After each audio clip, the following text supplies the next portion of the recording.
గోందుక తీర ఎప్పుడైనా చూసారా? నేను ఫస్ట్ టైమ్ చూస్తున్నాను. కానీ ఒకసారైతే సుగంధాలైతే తాగాను. జిగురు జిగురుగా అయితే ఉంటదనమాట. దీన్ని బాగా వేసవికాలంలో అయితే యూజ్ చేస్తారు. కూల్ డ్రింక్ షాప్స్‌లో, సుగంధ సెంటర్స్‌లో ఎక్కువగా యూజ్ చేస్తారు. సుగంధాలైతే వేస్తారనమాట. మనం ఇంట్లో గూడా చేసుకోవచ్చు. ఎలాగో నేను చూపిస్తాను. మన ఛానల్ ఫస్ట్ టైమ్ చూస్తున్నట్టయితే ప్లీజ్ సబ్స్క్రైబ్ చేసుకోండి. సబ్స్క్రైబ్ చేసుకోవడం మాత్రం మర్చిపోవద్దు.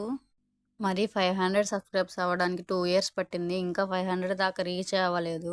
ప్లీజ్ సపోర్ట్ చేయండి ఫ్రెండ్స్.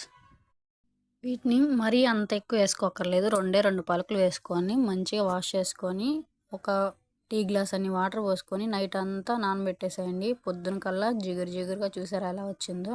అలా అయితే వస్తదనమాట. ఒక స్పూన్ ఏసి నేనైతే సబ్జా గింజలు, నిమ్మరసం, కొద్దిగా పంచదార అయితే వేసి తాగాను. ఫస్ట్ టైం చేశా. చాలా బావుంది.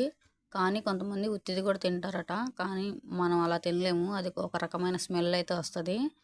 నేనైతే ఇలా ట్రై చేశాను. మళ్ళీ మజ్జిగలో కూడా వేసుకోవచ్చు. మళ్ళీ లడ్డూలు కూడా చుట్టుకోవచ్చట. గోందు లడ్డూలు కూడా చేసుకోవచ్చు. దీనివల్ల మోకాళ్ళ నొప్పులు ఉన్న వాళ్ళకి, కండరాల నొప్పులు ఉన్న వాళ్ళకి, మన స్కిన్ అనేది బ్రైట్‌నెస్ కూడా పెంచుతుంది. మన బాడీలో హీట్ తగ్గిస్తుంది. చాలా బెనిఫిట్స్ అయితే ఉన్నాయి. ఒకసారి ట్రై చేయండి. ప్రతి పచారీ షాప్‌లో దొరుకుతుంది.